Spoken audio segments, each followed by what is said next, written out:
¿Qué pasa, chicos? Muy buenas, bienvenidos a este nuevo vídeo de Madridismo al Día TV, donde volvemos a tener invitado de excepción. Ya estuvo con nosotros hace un tiempo y lo tenéis ahí en pantalla, el gran Javier, más conocido como Collins.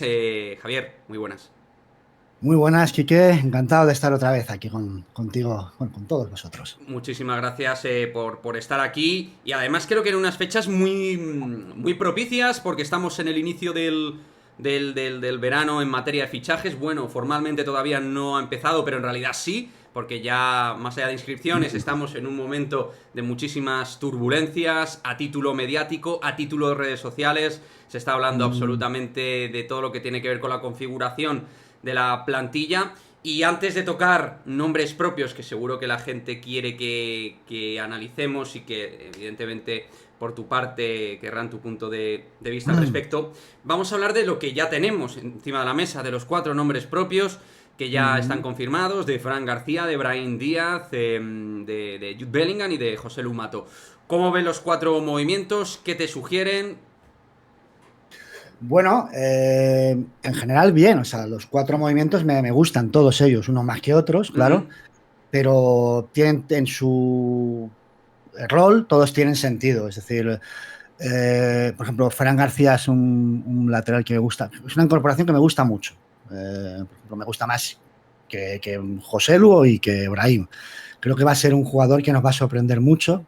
Bueno, que nos va a Pero sorprender seguro. casi, pero porque la gente no presta atención a Rayo. Es que ha sido seguro uno de los mejores laterales zurdos de la liga y Sin lugar a lleva dudas. años a un nivel muy alto. Entonces, de hecho, se dicen cosas que te das cuenta de que la gente no lo ve, como que es que, pero es que no defiende bien, no la han visto. O sea, es que no han visto al Fran García del último año.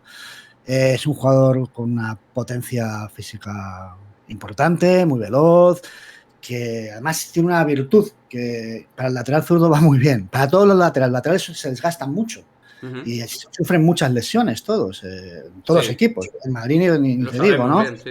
Carvajal, Mendy, bueno, es que caen como chinches. Este chico es posiblemente, si no el que más, uno de los jugadores que más minutos Es ha el que más, jugado en sí. los últimos, el Uh que -huh. más minutos ha jugado de la liga. O sea, es que parece una roca, no se lesiona nunca, con lo cual, pues mejor todavía. Y le va a dar mucha vida a esa banda izquierda. Eh, Brahim, bien, es un jugador que, bueno, digamos que no ha sido espectacular su rendimiento en el Milán, pero ha crecido, se ha estabilizado en un equipo que ha estado en la élite, ha estado ahí en semifinales de Champions.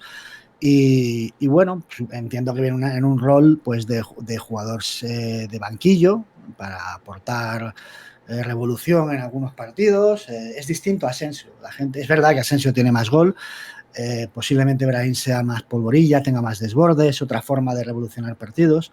Uh -huh. Eh, y José Lu, pues bien, ha sido el máximo goleador español de la liga y en según qué rol, pues me Claro. parece muy acertado. Es decir, si viene como un suplente para salir en según qué partidos o para cubrir según qué partidos en los que Madrid se encuentra mucho con ellos, defensas cerradas, equipos ahí metidos en el área, bueno, es el jugador que más duelos aéreos ha ganado en ataque de la liga, con lo cual, pues, jugador ideal para lanzarle balones por alto y pum, y cosa que no teníamos, es que no tenemos. No.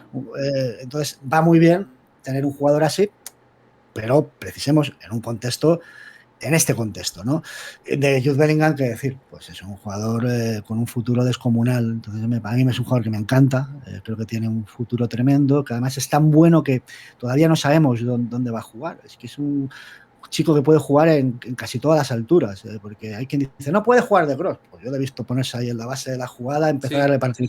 repartir juego, que es una maravilla. Incluso cubrir campo defensivamente, corre mucho, tiene mucha, bueno, tiene Él, de un, hecho, ha jugado en el Borussia Dortmund durante muchos partidos en un sistema de mm, 4-2-3-1 con Emre Can en doble pivote. Lo claro, cual, pues me sugiere que quizá en ese 4-2-3-1 que hemos puede visto por formar momentos en parte el de él. Madrid, ser Sí, sí, el sí, otro sí. pivote. Fíjate, cuando se habla del doble pivote, no se le suele mencionar a él, a mí me hace Nunca. gracia, le sitúan como en la media punta, y digo, Sí, ¿qué porque como ahí es lo faltan que dices cosas, tú? probablemente Sí, como hay sí, sí, menos, sí. menos elementos, pues la gente Sí. sugiere meterle ahí. Pasa que es cierto que como hace tantas cosas bien, es diferencial en el último tercio de Claro. campo. La gente ya no sabemos cómo va a evolucionar, si va a ser de 10, porque para eso hace falta que exista la figura del 10 en el equipo, de media punta, si va a ser de interior boss to boss o proyectándose al ataque estilo Modric. En cualquier caso es un jugador que tiene desbordes, creo que no sé si el más o el segundo máximo goleador de la Bundesliga, máximo regateador, perdón, regateador. Sí. Es un jugador que filtra pases con muchísima facilidad, que tiene un guante en el pie, pero que tiene disparo, que tiene gol, incluso en defensas cerradas. Es que es un jugador que entra como un cuchillo en la mantequilla. Es un jugador que nos va a dar muchísimo. Es un centrocampista, si alguien quiere, digamos, estructurar lo que es el centrocampista de nueva generación, Jude Bellingham es eso, precisamente, ¿no? Porque aglutina juego en corto, juego en largo, juego sin balón, juego con balón, recuperación y presión. La gente, igual que de Fran García, dice que no es un lateral con grandes expectativas defensivas en lo que tiene que ver con elementos circunscritos a lo defensivo. Se equivocan con Fran García, como bien has comentado, con Bellingham igual. Porque Bellingham, en aquello que soñamos, al menos yo, y creo que tú, Javier, también vas un poco en esa línea, creo, en el tema de el press alto, en aquello de vamos a agobiar, a presionar, a estresar la primera salida, en eso Bellingham te va a ayudar, en teoría. De hecho, es un gran robador. Tiene eso que tiene Camavinga, que es muy buen robador de balones, se mete muy bien el pie. Ya digo, me parece un jugador completísimo. A ver, voy a hacer una comparativa que no sé si me estoy metiendo en un charco, pero creo que tiene eso de Pedri, que es dar continuidad a la jugada con mucha facilidad, pero también tiene eso de Musiala, de que cuando necesitas entrar y empezar a regatear y superar líneas, lo tiene, o sea, tiene lo de los dos. Hombre, por eso no sabes muy bien dónde colocarlo, dónde lo coloco. Más adelante o más atrás, no sabes, ¿no? Lo de Musiala está muy bien tirado porque además los dos tienen algunos aspectos en común a nivel territorial, a nivel de zona de campo, a nivel incluso en algún aspecto físico, porque son de zancada importante, los dos, ¿no? Incluso con el tema de Inglaterra también de por medio, entre Musiala y Bellingham, es interesante esa analogía. Hablando del centro del campo, has cerrado con Bellingham, al final es un fichaje que yo no voy a entrar en lo que ha costado porque como persona que vengo de lo comercial soy mucho de la rentabilidad de las cosas, no de que sean caras o baratas. Eso al final se ve. Un jugador, lo hemos sufrido con Mariano, por 22 millones ha sido terriblemente caro. Bale ha sido terriblemente barato, Cristiano ha sido tremendamente barato, Hazard carísimo. Es decir, que al final las cantidades están totalmente supeditadas al rendimiento del jugador. Creo que esto es de perogrullo, ¿no? Pero sí que es verdad que cuando fichas a Bellingham, tú le fichas con un traje y con una corbata y una camisa de futbolista titular, o la idea debe ser esa. Debe ser. Luego te puede pasar, como con Tchouaméni, que tenga un punto de adaptabilidad, algún problema físico tal, mundial de por medio, bueno. Te lo tiro esto más que nada, Javier, porque, claro, si Bellingham viene para ser titular, tenemos a Camavinga, a Valverde, a Tchouaméni, presuntamente ya se da por hecho 4 años de Dani Ceballos, Toni Kroos. ¿Qué es lo que pasa ahí? Pues sí, con Luka Modric, porque al final es el más veterano, no ha terminado excesivamente bien la temporada, se le vieron algunas costuras a nivel físico, a nivel de proactividad en el campo, y está por renovar. Se da por hecho que va a renovar, pero cuidado que la cosa a lo mejor no es tan clara y podemos, entre comillas, porque lo voy a dejar ahí, que nos sorprendamos y pudiera no continuar. Esto al final lo va a decidir él, porque es una leyenda, pero yo no termino de ver que todos tengan un sistema donde puedan cohabitar cómodo a nivel de minutos. Sí, es difícil saber. Pasa, claro, depende de tantas variables. Una es el sistema, evidentemente. ¿Cuántos centrocampistas van a tener cabida en el 11 titular? Se habla también de la posibilidad de que Valverde siga ahí como extremo derecha, entonces eso cambiaría posiblemente esa aritmética. Es difícil, realmente, pero bueno, tampoco tengo yo claro como tú que Modric vaya a continuar. Por una cuestión de que ya no que sean 7, para 6 presumibles puestos. Es una cuestión de roles. Como decías tú, son jugadores que todos presumiblemente van a querer y necesitan muchos minutos, excepto los más veteranos que sí que pueden ya entender, incluso necesitar pues una dosificación ya muy intensa, es decir, ya no es vamos a quitarle 10 partidos, como dicen algunos. Yo no creo que a Modric le haga falta que le quiten 10 partidos. Modric igual está para dar 15 partidos. Pero no para que le quiten 15. Entonces yo creo que hay muchas variables ahí que se nos escapan. Posiblemente el sistema vaya a variar a un sistema de sala de 4 centrocampistas. puede ser. Pasa que con Ancelotti es raro, porque es un hombre que yo he estado en el 4-3-3 hace mucho tiempo. Últimamente sí que había variado con el 4-2-3-1, ¿no? Rodrigo detrás de Benzema, sí. Claro, entonces es difícil conocer las intenciones del club a este respecto.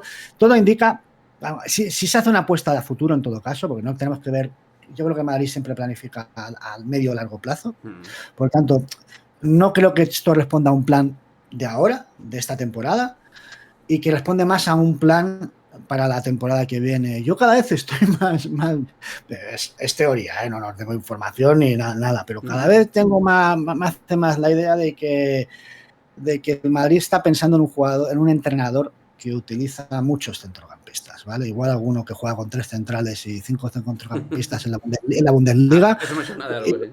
Y entonces puede ser, ya si empiezas a meter a Valverde y a Camavinga, con 3 centrales, a Valverde y a Camavinga por izquierda y derecha, ya te caben 3 más, entonces podría ser. Igual están pensando en eso, no lo sé. A ver, yo te compro mucho la teoría del largoplacismo, que además suele ser muy arraigado dentro del mundo de empresa y en el sentido de que al final hay que mirar al largo plazo, siempre, hombre, con un pensamiento carpe diem, pero quiero decir, intentarte adelantar a los problemas también, rejuvenecer, regenerar, y en eso Florentino seguramente está. Ahora que has dicho lo de, obviamente, un poco hablando de Xabi Alonso, me ha venido Kenny Pintado, porque vamos a ver este asunto de, cuidado Javier, de 2024 Ancelotti. Porque, hombre, yo así en análisis en sopa fría, no es un tema que a mí me parezca áspero, no me molesta, no me eriza, no. Digo, bueno, yo daba por hecho ya fecha de caducidad Ancelotti 2024, es algo que yo tenía asumido. Pero es verdad que si lo piensas, y en ese pensamiento de proyecto largo plazo, rejuvenecimiento, joder, es que Ancelotti termina contrato y es que encima ya se sabe que va a entrenar a Brasil. No es que digas que, oye, vamos a ver, sí, contrato 2024, pero nos armamos un doblete, Liga y Champions, hablamos de cosas otra vez. No parece eso. Y en el Real Madrid y en el madridismo, yo viendo Twitter, redes y tal, sí que empieza a prevalecer el análisis de, es que a lo mejor Ancelotti, pues sí, muchas gracias por todo, pero hombre, tío, ya sabemos que desde enero incluso se está hablando de que ya sea entrenador de Brasil. Eso tú, ¿cómo lo haces homologable a la atmósfera Real Madrid? ¿Te enturbia, no te enturbia? ¿Piensas que sin más lo va a poder llevar bien, no va a generar, no va a afectar?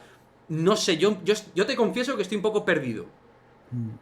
Yo creo que esto se encuadra dentro de una concepción que tiene Florentino de cómo se gesta un proyecto, ¿vale?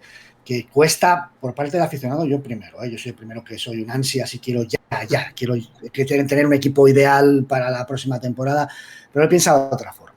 Entonces él piensa a medio y largo plazo, incluso esto es como los agricultores con el barbecho. Cree que hay etapas en las que si ganas, pues bien, pero que es una etapa en la que tú estás creciendo un paso más, todavía no ha llegado el momento de que las cosas florezcan, ¿vale? Yo creo que eso que se llama etapa de transición, que tanto nos espera, un poquito tiene la pinta, es decir, esta temporada. ¿En qué sentido? A mí me da la impresión de que si Ancelotti, si le dejaran elegir, decide tú, sin afectar a nadie, sería ya Brasil, ¿vale? Es decir, y lo digo por lo siguiente. Tú ves si realmente va a coger al equipo en 2024, hablamos en que a finales, creo que es a finales de junio de 2024, se juega la Copa América. Sabemos que va a ser el entrenador de Brasil para entonces.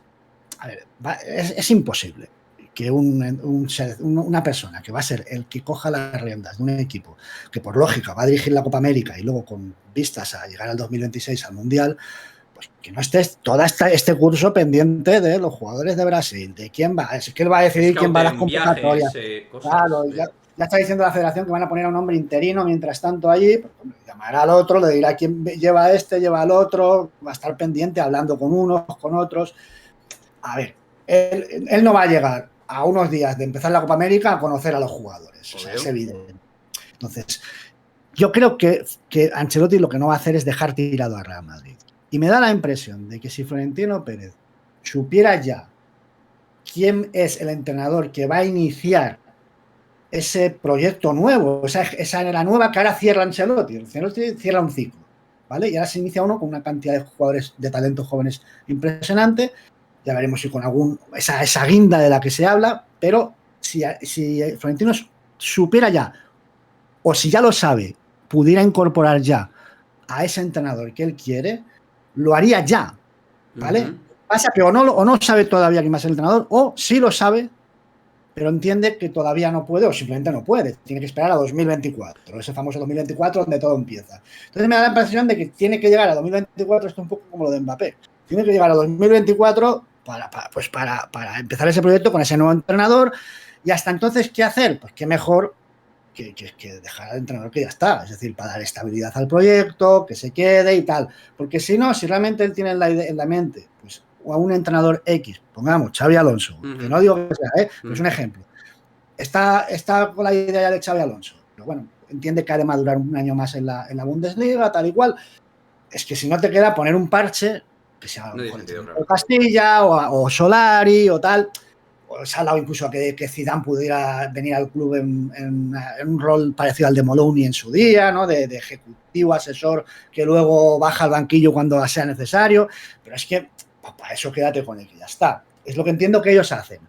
Pero que si fuera por Ancelotti, pues cogería ya, que como es lógico, cogería ya las riendas de un equipo, hombre, pone un broche de oro a su carrera. Es decir, para él, después de haber ganado 4 Champions, de ser el técnico con más Copas de Europa de la historia, con 5 ligas en las 5 grandes competiciones europeas, haberlo ganado todo a nivel de club, pues poder dirigir a la selección más importante del mundo, es un broche de oro, es que además le permitiría algo que a lo mejor en Madrid ni se lo permite, una paradoja, y es lo que más le gusta a Ancelotti, que es vivir en Madrid. Es decir, tú eres seleccionador de Brasil y puedes vivir en Madrid porque todos los jugadores brasileños están en Europa, todos. Con lo cual, y además, lo más importante es en Madrid. Con lo cual, tú estás a viaje de avión de a 2 horas de todos los puntos que tú tienes a todos los seleccionados y puedes estar aquí, un broche, ya digo, ideal. Pero me da que es el club el que le pide que se quede y que es él el que no va a traicionar esa palabra. Esa es la impresión. No es el contexto mejor, pero claro, si todavía no tienen claro quién va a ser el hombre que inicie ese proyecto triunfal o no se puede acceder a él, pues ¿qué vas a hacer? Vamos a ver cómo se resuelve. La sensación que da es que Ancelotti, Florentino, se tienen muchísimo respeto, muchísimo aprecio, y que Ancelotti va a terminar su contrato 2024 y todo este periodo semestral de enero a junio del 24 se llevará de la mejor manera que se pueda llevar, punto y final. Y a partir del 2024, que es un año, a ver cuándo llega el 2024, que llegue pronto, en el sentido porque tengo yo muchas ganas. Sí, hay un aspecto que quería comentar. Hay gente que dice, bueno, es que el hecho de que ya sepa que va a entrenar a Brasil le puede influir negativamente o no. Quiero decir, a veces un entrenador toma decisiones presionado por su futuro, ¿vale? Y entonces a veces no decide bien porque esa presión le hace pues igual precipitarse, tal. El hecho de que él sepa que el futuro que él quiere lo tiene garantizado, es decir, si Ancelotti se va en enero, pues entra directamente a la selección brasileña, igual es una ventaja, que el entrenador, no digo que se relaje, pero sí que lleva con la tranquilidad o con la libertad de poder dirigir al equipo sin ningún tipo de presión o ataduras. También sí que puede existir una dicotomía, un asunto de por medio, cuando a lo mejor llega un partido de Brasil y con el Real Madrid por medio tenga que tomar decisiones... O elegir entre un brasileño y otro, ¿no? ¿De Rodrigo o tal? ¿Qué hago? ¿Cómo gestiono el tema de Vinicius, Rodrigo, Militao ahí y tal? Porque yo me acuerdo, ¿no? Por ejemplo, me ha venido a la cabeza el conflicto este con los partidos de hace un año creo que fue en San Mamés, que llegaron los jugadores reventadísimos, se intentó dialogar con la federación por si podían salir antes, creo, con Casemiro, Rodrigo, luego... No lo recuerdo exactamente, pero creo que Militao sí que pudo llegar antes, pero los otros no. En fin, va a ser curioso y novedoso. Curioso y novedoso. No es la situación ideal, evidentemente. No es la mejor y hay que intentarla saber llevar. Todo ello en un año donde al final el Real Madrid, pues en la Liga, como digo yo, negreirazos aparte, pues ha competido de la manera que ha competido, con bastante pecheo para mí. Con la Champions, yéndonos de la manera que nos hemos ido y con la Copa del Rey, que eso sí, que la hemos ganado y bien ganada. El tema del 9.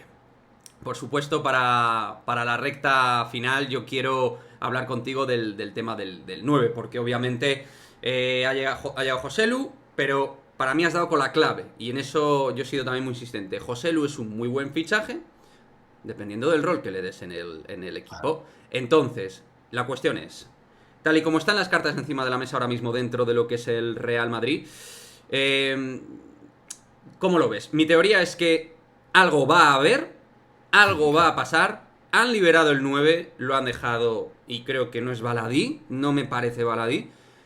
Y yo no digo que tenga que ser Mbappé, pero sí que digo que van a pasar cosas. Y no porque tenga información, que obviamente a todos nos llegan cosas, a mí también. Sentido común, claro. Pero efectivamente, el sentido común es ese, Javier. Algo tiene que llegar en la delantera del Real Madrid. No sé ni cómo ni cuándo. Y no sé si será Mbappé. O al final no, pero que ellos están con la idea de que va a pasar, de que van a intentar algo seguro. Es decir, no sé, a ver, es difícil determinar bueno, qué hay detrás de todo este asunto. El 9 está liberado, digamos, está ahí un dorsal sin nombre. Hay gente que dice que eso no es importante, me parece que sí es importante, es decir, se ha dejado el 9 por si acaso llega un delantero más. Mi impresión es que ellos están con la idea de que Mbappé viniera en 2024. Esa era la idea que tenían ellos.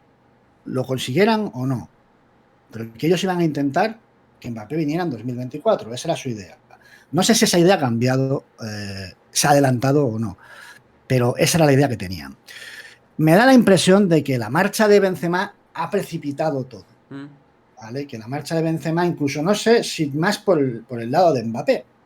Es decir, que Mbappé ha dicho, ojo, que yo tenía previsto llevarme el pastizal ahora y luego irme allí. Ojo, que este se ha ido, como fichan a Harry Kane, a un jugador indiscutible, pues yo me quedo sin mi plaza.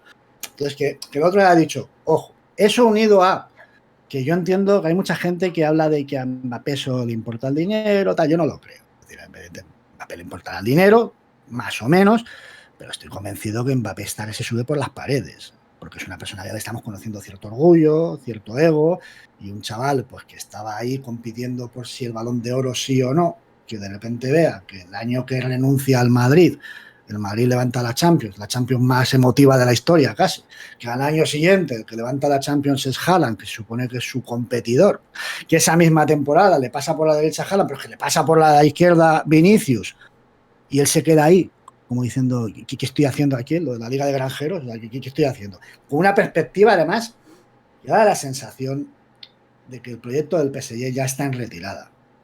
Ves los recambios que están adquiriendo y bueno, voy a decir que sean malos, pero no son ya para luchar por una Champions, y él sabe. Entonces, yo creo incluso, no sé hasta qué punto puede haber algo incluso de pacto ya, de que es todo, las partes supieran que esto era una retirada después del Mundial, que era el objetivo. El objetivo era llegar al Mundial con el líder de la selección brasileña, el de la Argentina y el de la francesa, las tres mejores selecciones del mundo, como jugadores del PSG. Ellos no podían hacer el ridículo de que a escasos días el otro apareciera como jugador de Real Madrid. Le ofrecieron el oro y el moro para que llegara ahí. Posiblemente llegaran a un acuerdo para que saliese después del Mundial. Y en esas estamos ahora, y mi impresión es que están esperando a Mbappé para ya, que no era el plan inicial, que era para el 2024 y que ahora se está adelantando, pero que depende más no tanto de Real Madrid ya, sino que dependerá de lo que negocien Mbappé y el PSG, y vendrá o no vendrá. Ahora bien, con lo que tiene el Madrid ahora no llega. Ese es el asunto. Podemos certificar, esta temporada se ha certificado que Rodrigo, siendo un jugador excepcional, lo ha certificado, no es 9. Si es que esta es la temporada que donde ha quedado claro, si no puede jugar de delantero. Referencia, digamos, fijando centrales, no puede. Entonces él puede jugar con un equipo, con un rival que esté en bloque medio, bloque alto, con espacios, bien, ahí sí, pero si es que la mayoría de equipos se van a encerrar atrás, con unos centrales muy seguros, muy juntitos, hay que va a hacer Rodrigo. No se va a elevar en los cielos como el día del City todos los días, es decir, no. Entonces, si Rodrigo no puede jugar de 9 y Joselu no le llega, porque le llega para tener ese rol. El rol. Hay algunos que quieren encumbrar aquí a José Lu. Y es injusto para mí, ese juego es muy pernicioso y es un juego para muy José Lu. peligroso. Para José Lu, exacto. Para José Lu, es que le están haciendo daño a él. José Lu. Claro, si es que le están haciendo daño intentándole colocar en una dimensión que no tiene, nunca ha tenido. Entonces, porque se la va a pegar, va a crear frustración, le pones una mochila ya al chaval que no tiene por qué soportar y en definitiva, pues claro, pues ¿dónde vas? Es que pierdes 40 goles. O sea, Asensio ha metido 12 goles y Benzema ha metido 31, 43. Y entre Brahim y José Lu, pues han metido 7 y 12, 19. O sea, es que es una barbaridad de goles los que pierdes. Entonces, tú no puedes afrontar la temporada con garantías de competir sin un 9. Es como si ahora dices, pues vendemos a Courtois y vendemos a Lunin y fichamos a David Soria. Pues la gente diría, bueno, se hemos vuelto locos. Claro. Y hay pero suplente no hay, solo David Soria. Pues esto es lo que están haciendo, lo que hay ahora, no lo que están haciendo, yo estoy seguro que hay algo más. Ahora bien, si no ficha Mbappé, si no viene Mbappé, si esas gestiones no van bien, pues supongamos que es Kane el que están, si no fructifican las gestiones por un gran delantero, se van a quedar así, tampoco lo descarto, porque es decir, conocemos esto, recordemos la temporada post-Cristiano. Sí, 18-19 es la que más me viene. Claro, se fue Cristiano y aquí todo el mundo empezamos a decir nombres, ¿y quién vino? Vino Mariano. Que podemos equipararlo un poquito con José. Sí. Y nos quedamos, aquí qué ha pasado. Y todos dicen, no, pero es que si Asensio mete de 15 y Bale mete 20 y tal, pues ahora empezamos igual. Que si Bellingham mete 15 y Rodrigo mete 10 más y el otro mete 15 más, que fue lo que se dijo ese año, y pasó lo que no pasó. Y pasó lo que pasó. Efectivamente, Bale no pudo coger el testigo, Asensio no tiró del carro, el Madrid todavía no tenía esta versión tan prime que hemos tenido después de Benzema y nos quedamos, pues evidentemente, como un esqueleto a nivel de punch energético en la fase ofensiva. En fin, Javier, vamos a ver qué es lo que pasa en este Real Madrid. Acaba de empezar el verano, tal cual, de hecho, o sea, estamos en la génesis del verano. Y nada, en las próximas semanas, verano, estaré en contacto contigo para ver cómo transcurre todo esto. Y vamos a ver si Mbappé u otro, algo puede venir, porque desde luego, si no, está muy desnutrido este equipo, en donde pues se factura. Y me quedo mucho lo de Benzema, aparte de las stats, las estadísticas no son sus números, es lo que generaba. Y no digo que vaya a haber otro Benzema, al margen de Mbappé, pero alguien que pueda compatibilizar juego y cohabitar tanto con Rodrigo como con Vinicius, ¿no? Que esa es la clave para que el equipo pueda competir en las condiciones que tiene que competir un Real Madrid y no ser injustos con otros jugadores que no les podemos pedir cosas que no están catalogadas para su nivel futbolístico. En fin, un auténtico placer, Javier, Collins, que hayas estado con nosotros. Muchísimas gracias. Pues igualmente, Quique. Y aquí me tenéis, para cuando queráis. Igualmente. Un abrazo y como siempre, chicos, a la Madrid. Chao, chao.